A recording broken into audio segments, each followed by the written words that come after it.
উন্নয়ন কর্মকাণ্ডের সাথে জড়িত আছেন। সবাই জানেন টিপি গ্রুপ বাংলাদেশের অত্যন্ত স্বনামধন্য একটি প্রতিষ্ঠান।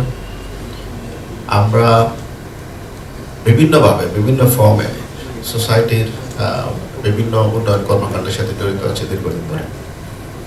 তো মুসলিম ভার্সেস অফ লাইট, যেটা আমরা আজকে সেকেন্ড সেশন বলছি, এটা কিন্তু একটা দীর্ঘ ধারাবাহিকতা আছে। প্রস্তি বিভিন্ন সময়ে এই ধরনের যারা হিফজুল কোরআন যারা আছেন তাদেরকে দীর্ঘদিন ধরে নার্সিং করে এসছেন, কিন্তু গত 2 বছর ধরে বিভিন্ন মানুষের অনুরোধে, বিভিন্ন যারা স্টেক হোল্ডার আছে তাদের অনুরোধে আমরা এটা পুষ্টির সরাসরি তত্ত্বাবধানে করার চেষ্টা করি। করতে গিয়ে আমরা অনেকগুলো দিক আমাদের কাছে উন্মোচিত হয়। বিশেষ করে এটার প্রয়োজনীয়তাটা আমরা আরো বেশি করে উপলব্ধি করি। আপনারা সবাই জানেন, বিজ্ঞ ব্যক্তিগণ আছেন এখানে, বিভিন্ন বিশ্ববরণ্য ব্যক্তিত্বগণ আছেন। কোরআন কিন্তু আল্লাহর কাছ থেকে নাজিল হওয়া যে ওহীর মাধ্যমে, সেটা কিন্তু সংরক্ষিত হয়েছে যুগে যুগে এই যে হাফেজদের মাধ্যমে। এদের ছাড়া এটা অনেক পরে এসে আমরা এটা কাগজের প্রিন্ট মিডিয়াতে আমরা লিপিবদ্ধ করতে পেরেছি, কিন্তু এটা সংরক্ষণ হয়েছে শত শত বছর ধরে এই হাফেজদের মাধ্যমে। কাজেই এটা কিয়ামত পর্যন্ত জারি থাকবে কিন্তু হাফেজদের মাধ্যমে। আমাদের প্রিন্টের মিডিয়াতে অ্যাক্সিডেন্ট হতে পারে, এটার বিভিন্ন ফর্মের পরিবর্তন আসতে পারে, কিন্তু তারা এটা বুকে ধারণ করে, এটা কিন্তু কোনো পরিবর্তন আসবে না। এবং একমাত্র অলৌকিক গ্রন্থ যেটা যুগকে যুগ ধরে এই হাফেজদের মাধ্যমে এটা কিন্তু সংরক্ষিত হতে থাকবে, কিয়ামত পর্যন্ত চলবে। সো এটা একটা বিরাট উপলব্ধির জায়গা। তো আমরা শুধুমাত্র ব্যবসায়িক কার্যক্রম থেকে না, আমরা উপলব্ধি করি যে একটা বিশেষ আল্লাহর রহমত প্রদত্ত কমিউনিটি এবং একমাত্র ধর্মগ্রন্থ যেটা কমপ্লিটলি নির্ভুলভাবে মুখস্থ করা সম্ভব, অন্য কোনো কিছু কিন্তু সম্ভব।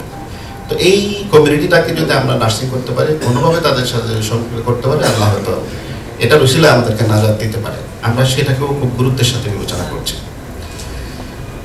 তো আমরা গত বছর আলহামদুলিল্লাহ খুব সাকসেসফুলি করেছি।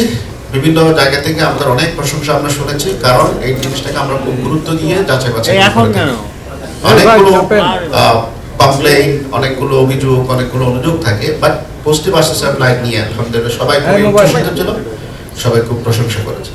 তো আমরা ওই দায়বদ্ধতা থেকে, আপনারা সবাই জানেন যে দেশের আর্থসামাজিক রাজনৈতিক যে পরিস্থিতি, এখানে কিন্তু আমরা ব্যবসায়ী যারা বিভিন্ন মহলে আমরা বলে আসছি যে আমাদের আসলে খুব যে সুবিধাজনক ব্যবসায়িক যে গ্রোথ হয়েছে বা হচ্ছে তা না।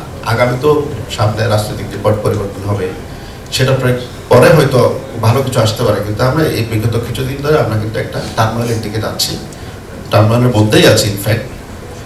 তো এগুলো বিবেচনায় আমরা এটা কন্টিনিউ করতে চাই। সেক্ষেত্রে আপনারা যারা আমাদের সামনে আছেন, বিশেষ করে বিভিন্ন print media, electronics media, digital media যারা আছেন, তাদের আন্তরিক সহযোগিতাটা আমাদের খুবই প্রয়োজন। তো আপনারা কষ্ট করে এসছেন। আমাদের কলিগ, আমাদের director HR and business development, তিনি অলরেডি বলেছেন যে আমরা এটা শুধুমাত্র একদম সাধারণ যে মাদ্রাসা পূর্ববর্তী ছাত্রদের জন্য শুধু রাখিনি, আমরা গতবার থেকে ছাত্রীদেরকেও আমরা ইনক্লুড করেছি। এটা অনেক বেশি প্রশংসিত হয়েছে বিভিন্ন মিডিয়াতে। তো আমরা এটা ধারাবাহিকতাটা রাখতে চাই যে আমাদের হাফেজারা যারা আছেন এরাও কিন্তু অনেক ভালো করছেন, তাদেরকেও আমরা সম্পৃক্ত রেখেছি। পাশাপাশি আমরা বিশ্ব বরণ্য যিনি আমাদের কারি, উনি তো আমাদের সাথেই আছেন। আরও যারা বিশ্বের এরকম স্বনামধন্য বিশ্ব ব্যক্তিত্বকেও আমরা আমন্ত্রণ জানিয়েছি, গতবারও জানিয়েছিলাম, এবারও আমরা এটা চেষ্টা করছি এটা ধরে রাখার জন্য।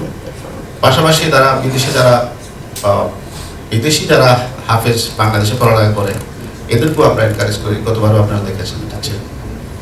তো এই ধারাবাহিকতাগুলো আমরা রাখতে চাই, যাতে আমরা কোরআনের সাথে, কোরআনের যারা মূল্যবান হাফেজগণ আছেন, তারা এই আমাদের ইসলামের চর্চাটা করছেন, তাদের সাথে থাকতে চাই।